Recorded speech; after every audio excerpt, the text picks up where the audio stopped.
Hello, welcome to Bello's Designs. My name is Catherine and today we are going to be making this set of nesting stacking gift boxes. Let's go ahead and talk about the supplies we're going to need. Alright, for this project we're not going to be using a lot of stamps. In fact, the only one that I've chosen to use is the Pixie Boot Small, which is LAV849.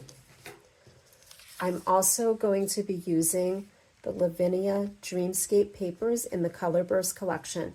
You'll need 3 pieces of paper for this project. If you have one of these pads at home and you want to choose a variety of them, I would just say choose colors that coordinate and that you're drawn to.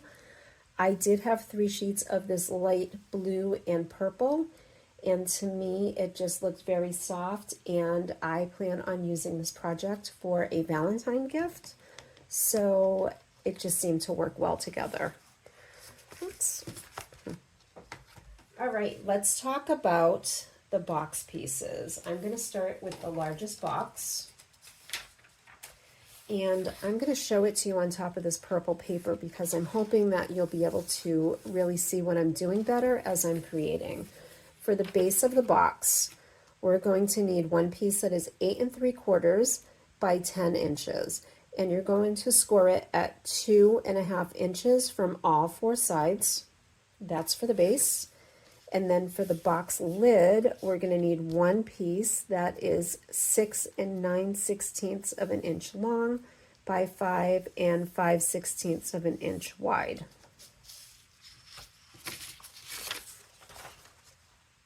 All right, for the medium-sized box, we'll start with the base.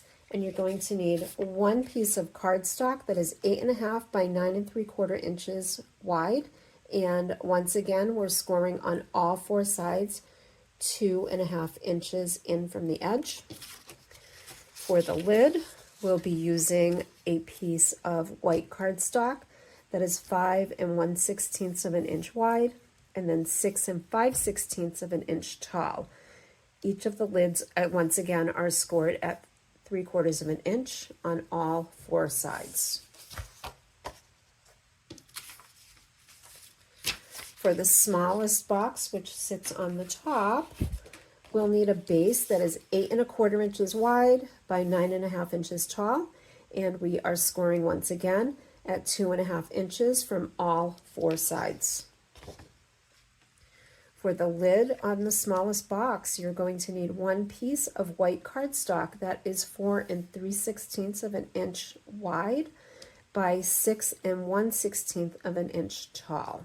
All right, we're going to need a few more additional supplies. I'm going to be using the VersaFine Clair in Nocturne tonight. I'll also be using a gold glitter pen, 3 of my Copic sketch markers, and I have them in B01, B04, and B06. In addition to that, we're also going to be using a pair of scissors to get our box prepared. You'll want a bone folder to crease the edges and make them nice and sharp. And then we'll be decorating with some diamond stickles.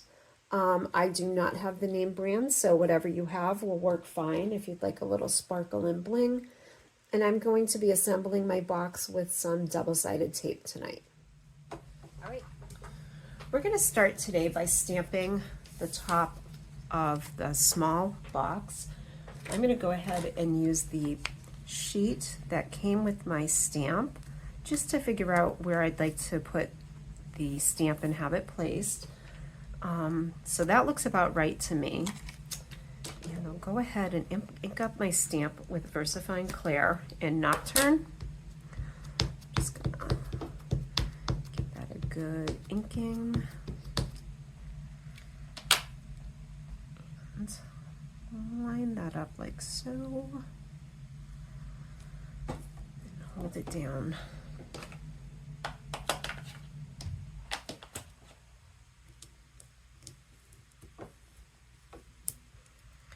Let's see how that turned out. Looks pretty perfect. I'll come in with my Copic. I'm going to start with the lightest blue, which is B01, and just start working on the boots.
the lid for the smallest box.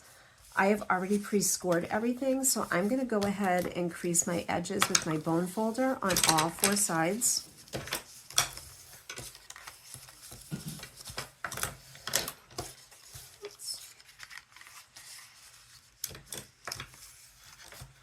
All right, once you've done that, we're going to trim the box.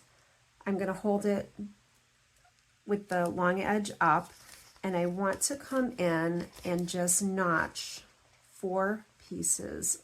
We're gonna be folding in this corner if you have never made a box and this is your first time. We don't want to cut those away because that's what's going to hold our box together. So I'm just going to go in and cut 2 slices right here, and then I'm going to turn it to the other side and I will cut 2 more. Now with this little tab that we have, I like to just cut a little notch out of the edge just in case my measuring isn't perfect. It just makes it fit together a little bit better, and it gives it a little bit of a more finished look when we're done. So we'll just cut those little tabs out. All right, and that's the lid for our box. So let's go ahead and do the base. With the base, we're going to do something very similar. We'll start by scoring, well, the edges are already scored, so we're going to fold them down and make them nice and crisp. I guess that's called burnishing the edges. There we go. So we'll do that on all 4 sides, just to make sure our box is nice and square. And we're going to do the same technique with the base that we did with the lid. So I'm going to come in with my scissors on the short edge and just cut out or slice down to make 4 tabs on each end. So we've got that on each side.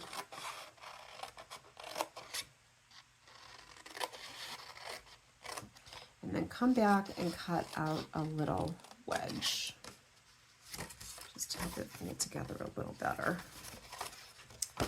Let's see.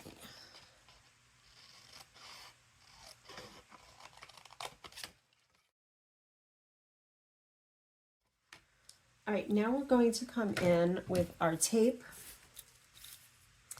and I'm going to add a piece of my score tape on each of the 4 corners because I am going to have my box fold up like this, and I want it to be finished on the outside. So here we go.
All right, I decided that I'm going to add a piece of tape to the inside of my end, also just for a little bit of extra stability and make sure that it doesn't come apart.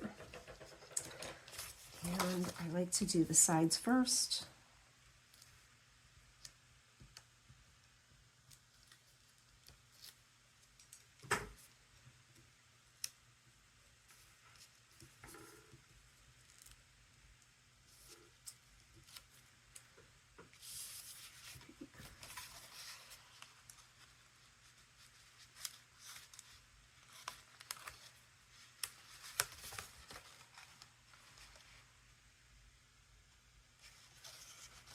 All right, I hope everybody can see what I'm doing here. I'm just folding the sides in just like that, and now I have a nice crisp folded edge to my box. Then I'll come around on the other side and do the same here.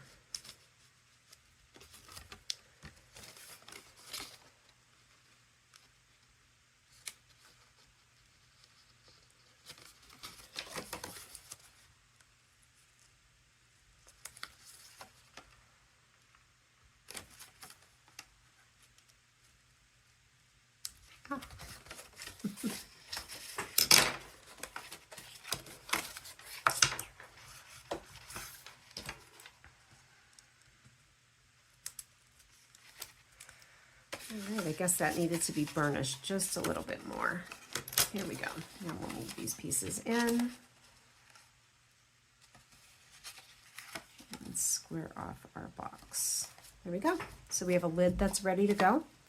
Now we're going to do the same with, oh, did I say lid? We have a base that's ready to go. Now we're going to come back and take care of the lid. So we're going to put a piece of tape. I like to do the edges. Just 4 small pieces on each of these corners should do fine.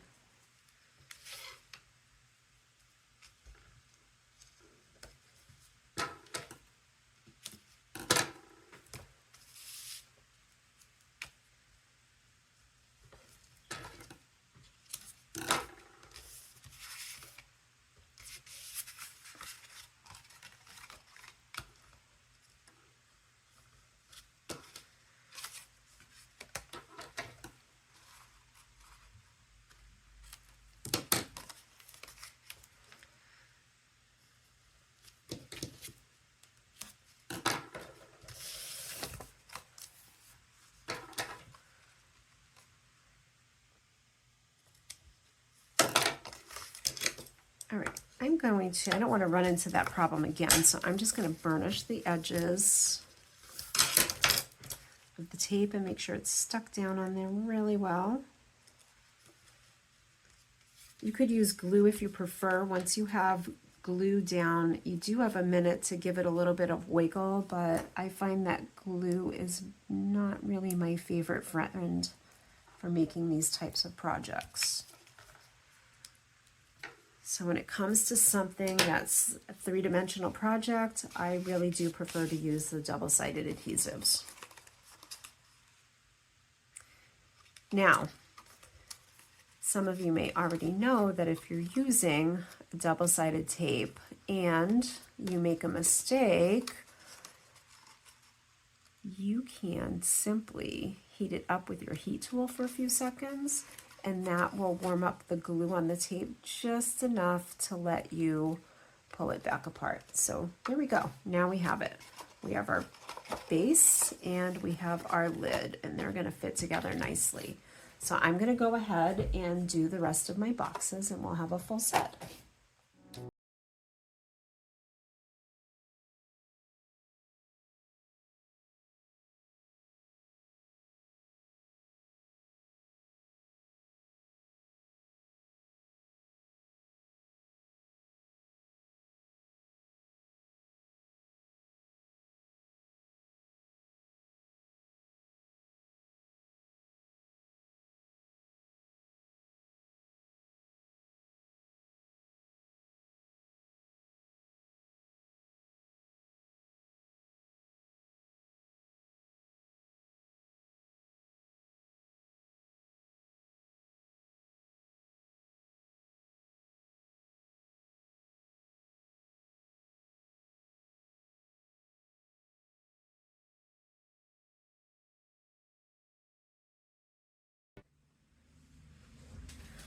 All right, our boxes are done and our main panel is now dry. So I'm going to come in, and I decided that because this did get a little bit wet, I want to make sure it's tacked down really well. So I'm going to use my Precision Craft glue for that. And just put a nice little bead around the edge. And a little extra in the middle for some reinforcement. Take the lid off of our box and center that little panel right on it. And I'm going to hold it down for a few minutes because I want to make sure it gets a really good stick. There we go. Let's